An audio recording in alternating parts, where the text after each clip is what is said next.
स्वामी।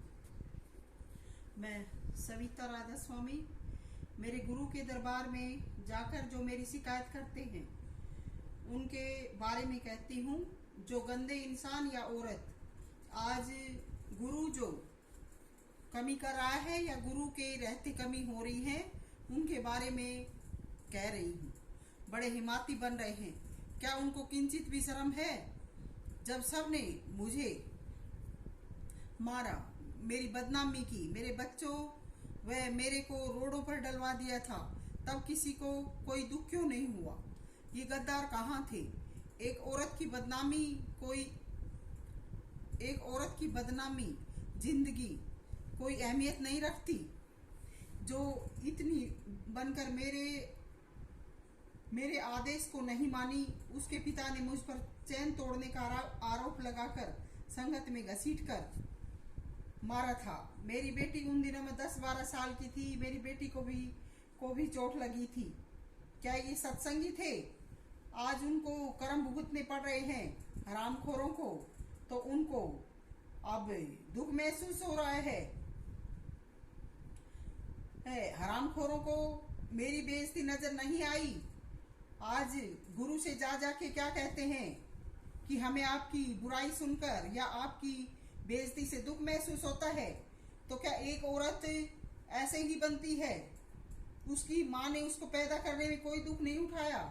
क्या उसके पालन पोषण में उसके पिता ने कोई पसीना नहीं बहाया? जो ये इस प्रकार से बदनाम करके उसको उजाड़ देंगे। तो सिंघनी तो 84 गामिनी है।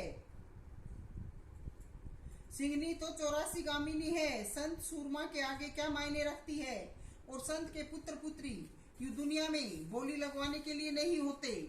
बड़े नाजुक फूल हैं, संत का प्रसाद हैं। भागों वालों को दर्शन नसीब होता है इनका। संत की संतान जंगली नहीं होती, बहुत गहरी होती है। अपना प्रदर्शन नहीं करती फिरती, अपने काम से काम व परमात्मा के करीब रहते हैं।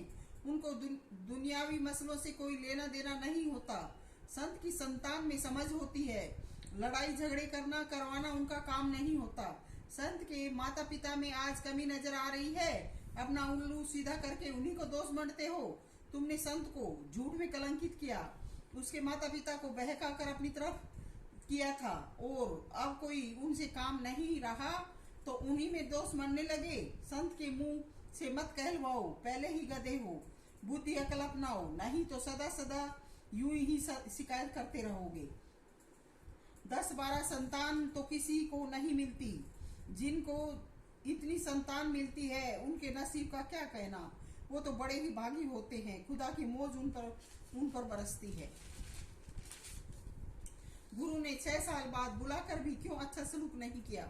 गुरु ज्ञान प्राप्त करने के लिए हमने गुरु बनाया था। अपने जीवन को ज्ञान प्राप्त करके अच्छा करने के लिए गुरु किया था, अपनी इज्जत दांव पर लगाने के लिए नहीं।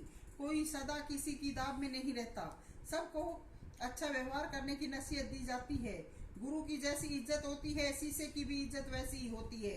गुरु ने क्यों शीशे की इज्जत बिगाड़ी?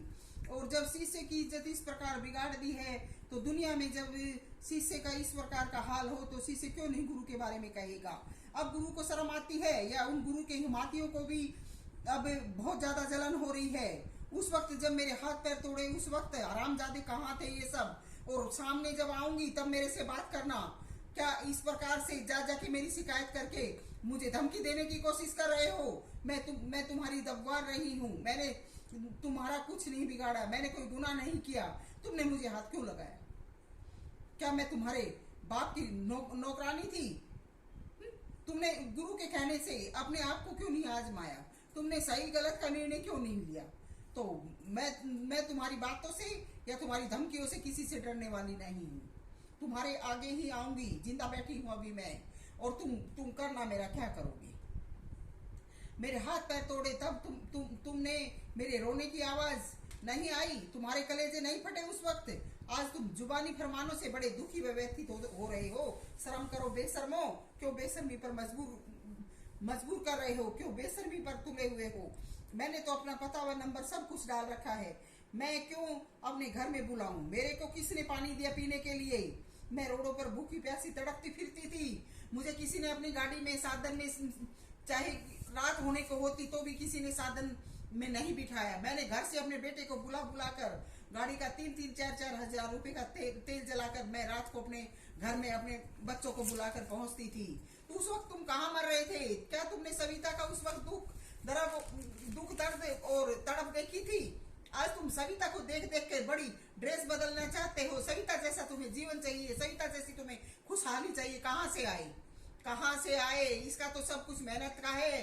तुम हरामखोरों को ना काम करते हो, ना तुम किसी के बारे में अच्छा कहते हो, और तुम्हें जीवन शहंशाहों का चाहिए। ऐसा जीवन नहीं मिलेगा। चाहे तुम कितने भी बिरखो, चाहे तुम कितनी भी प्रार्थना याचना कुछ भी करो, मेहनत करोगे और सच्चाई पर चलोगे तो मालिक तुम पर कुछ रहम करेंगे। नहीं तो तुमने मालिक के शरीर को जिस प्रकार से तोड़ा है, नष्ट करने का प्रयत्न किया है, मालिक तुम्हारे शरीरों को इसी प्रकार से नष्ट करेगा। और ये खुदा का नियम है। ये सविता की आवाज खुदा की आवाज है। कोई भी इसके आगे कुछ नहीं है। सविता ने हर जीव को प्यार दिया है, सविता ने हर जीव के आगे सिर झुकाया है। मगर आज सविता की देह परमात्मा की देह है। सविता किसी के आगे इसको नहीं झुकाएगी। अगर किसी को अपना भला चाहना है, अपना अच्छा करवाना है, तो खुद नीचा होके बोलेंगे और अपनी बात बोलकर मेरे आगे कहेंगे तो समाधान होगा। नहीं, मेरे आगे आने से भी किसी का कोई इलाज नहीं होगा। मैं और किसी के माता पिता के बारे में उनकी इज्जत पर कीचड़ उछालने वाले कभी अच्छे नहीं होते, कभी संत की संतान नहीं होते, और न कोई संत ऐसा अच्छा होता है जो दूसरों की बेइज्जती करता है। ये किसी के माँ बाप के बारे में और किसी के बारे में ऐसा बोलना उचित नहीं है। दम है तो मेरा सिर काटो। मैं तो सिर काटने पर नहीं रहूंगी, पर तुम्हारा सिर बचेगा। सत्संग में आई थी, मैं इज्जत बेचने नहीं आई थी। मेरी इज्जत पर कोई थूके बर्दाश्त नहीं होगा। क्यों बेइज्जती की? सत्संगी थे तो क्यों अपना धर्म नहीं निभाया? मेरा जीवन क्यों बांध रखा है? सत्संग में आने वाले गुरु के गधे होते हैं क्या? सच्ची बात सबकी माननी चाहिए। जब तक अपनी आंखों से सच्चाई को नहीं देख लेते हो, किसी बात को नहीं आजमा लेते तो दंडित कैसे करते हैं हम किसी को? क्यों हम गुरु के ऐसे गधे बनते हैं? मैंने तो कभी किसी के कहने पर किसी को नहीं मारा। और जब मैं 6 साल तक नहीं आई, मैं शांति से अपने घर में बैठी थी। मैंने न संगत को कुछ कहा था, न मैंने गुरु को कुछ कहा था। फिर क्यों गुरु ने बार बार मुझे सत्संगों में आने के लिए आवाज दी?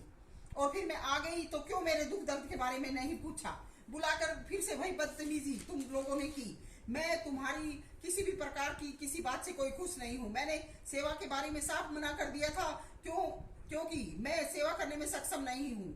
मैं अपने हाथ पैरों से, शरीर से तुमने लाचार कर दी थी, इसलिए मैं तुम्हारी सेवा में या गुरु की सेवा में किसी प्रकार से सक्षम नहीं हूँ।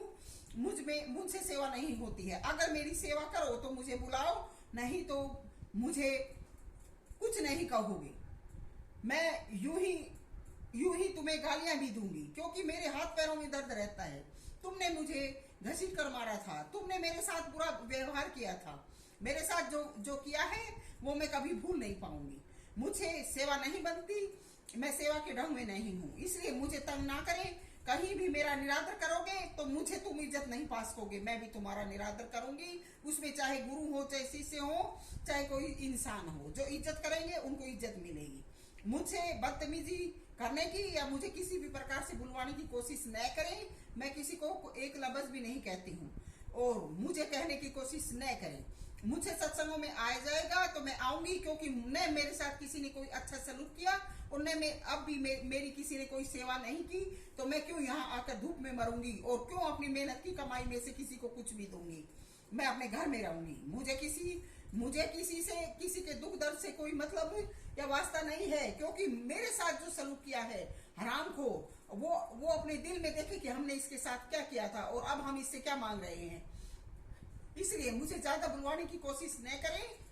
मैं जो करती हूँ वो अच्छा करती हूँ, और मुझसे जबरदस्ती कुछ भी करवाने की कोई कोशिश न करें। सविता मोजादीन राधा स्वामी।